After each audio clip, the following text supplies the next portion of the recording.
पशुपति व्रत भगवान भोलेनाथ को समर्पित है। जब आप बहुत सारी परेशानियों से घिर जाते हैं, उन परेशानियों को अगर आपको दूर करना है, आपका कोई जो है निवारण नहीं बूझ रहा है, आप कोई भी कार्य करते हैं वो पूरा नहीं हो रहा है और आपकी परेशानी बढ़ती जा रही है, तब यह व्रत अपनी मनोकामना पूरी करने के लिए करना चाहिए। और ये पशुपति व्रत जो होता है ये सभी मनोकामना को पूर्ण अवश्य करेगा।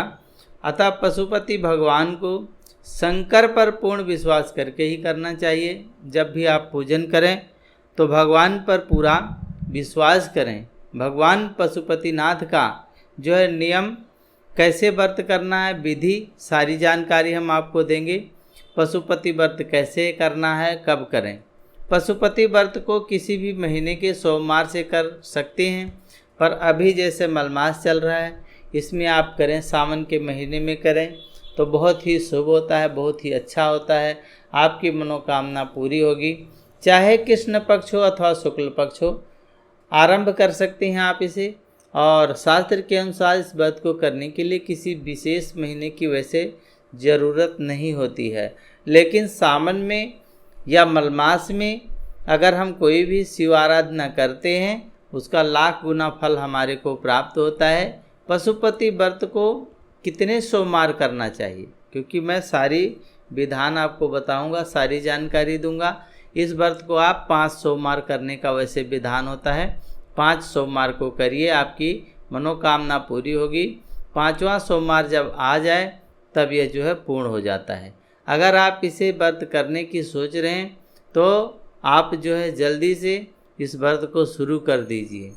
शुरुआत किसी भी सोमवार को कर सकती हैं और भगवान शिव को बहुत ही प्रिय व्रत है। उद्यापन विधि में क्या होता है, उत्सव विधि में क्या है कि व्रत में अभिषेकम भजनम कीर्तनम, मतलब आप उसको जो है शिव आराधना करें, बेलपत्र वगैरह चढ़ाना होता है।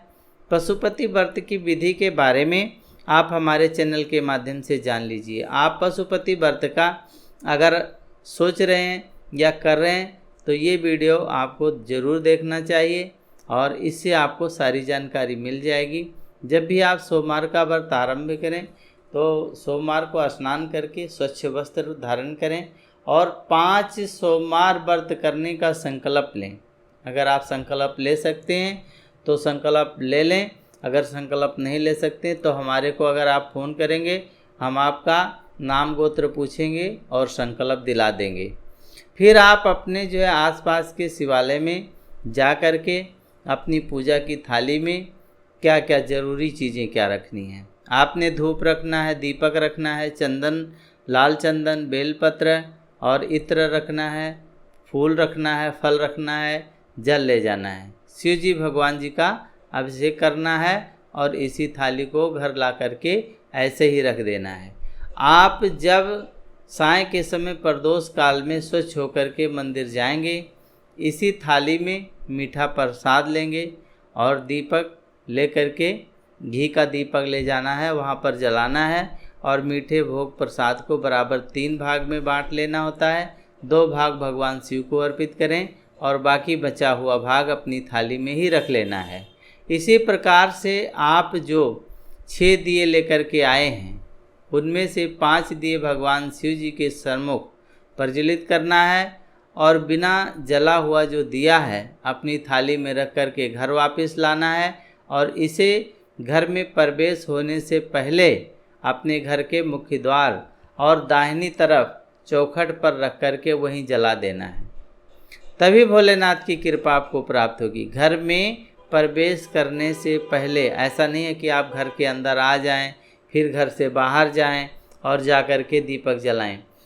वहीं आते समय ही घर से बाहर, घर में प्रवेश करने से पहले ही उस दीपक को वहां जला देना है और घर में प्रवेश करने के बाद में क्या करना है, जो 1 भाग आप प्रसाद का वहाँ से बचा करके लाए हैं उसे ग्रहण करें और इसी प्रसाद को किसी और व्यक्ति को नहीं देना चाहिए। इस व्रत में आप जो है प्रसाद के साथ में भोजन भी ग्रहण कर सकते हैं। हो सके तो मीठा भोजन करें, बहुत अच्छा रहता है।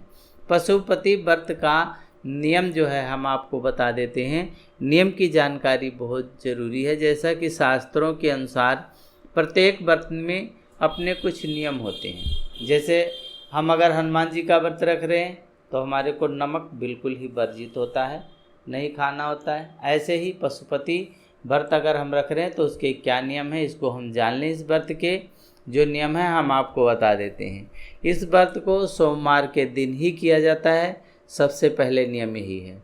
इस व्रत में सुबह और शाम मतलब प्रदोष काल में मंदिर जाना जरूरी होता है। सुबह भी जाना है, शाम को जाना है, जैसे मैंने पहले बताया। और किसी कारण अगर आप व्रत करने में असमर्थ हैं, अगर आप व्रत नहीं कर सकते हैं तो उस सोमवार को व्रत नहीं करना चाहिए। आप जिस भी मंदिर शिवालय में पहले सोमवार को गए हैं उसी मंदिर में ही पांचों सोमवार को जाना है।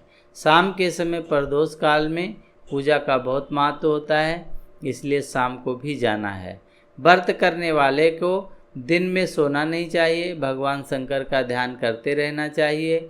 अपनी मनोकामना पूर्ति करने के लिए भगवान से प्रार्थना करते रहना चाहिए।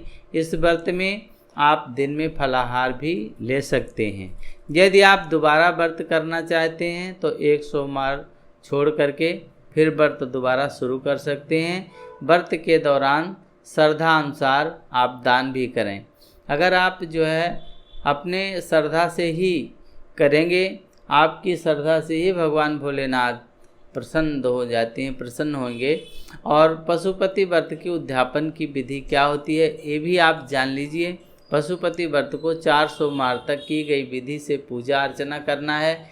जब 5वां सोमवार आएगा उस दिन आपको सायंकाल प्रदोष काल के समय मंदिर में जाएं और अपनी पूजा की थाली में भोग प्रसाद दिया के साथ में एक नारियल ले जाना है, जिस पर 5-7 बार मौली लपेटनी है। या 5 बार लपेटें या 7 बार मौली लपेटना है, जिसे कलावा बोलते हैं। उसको ले जाना है और लपेटना है और इससे भगवान शिव जी के पास वहीं चढ़ा देना है। और हो सके तो 108 बेलपत्र लें और हो सके तो 108 फूल लें। भोलेनाथ का वहाँ पर श्रृंगार करें, जहाँ शिवलिंग है उसके किनारे किनारे आप जो है चढ़ा दें और चढ़ा करके श्रद्धा अनुसार दान दक्षिणा दे करके भगवान को जो है समर्पित कर दें और भगवान से क्षमा प्रार्थना जरूर करें। अगर आप क्षमा प्रार्थना करेंगे भगवान भोलेनाथ जो है आपकी मनोकामना पूरी करेंगे, पशुपतिनाथ कल्याण करेंगे। हमारी दी हुई जानकारी अगर आपको अच्छी लगे, ज्ञानवर्धक लगती है, आप हमारे चैनल को सब्सक्राइब कर सकते हैं, अपने दोस्तों के साथ शेयर कर सकते हैं। पूरा वीडियो देखने के लिए आप लोगों का बहुत बहुत धन्यवाद।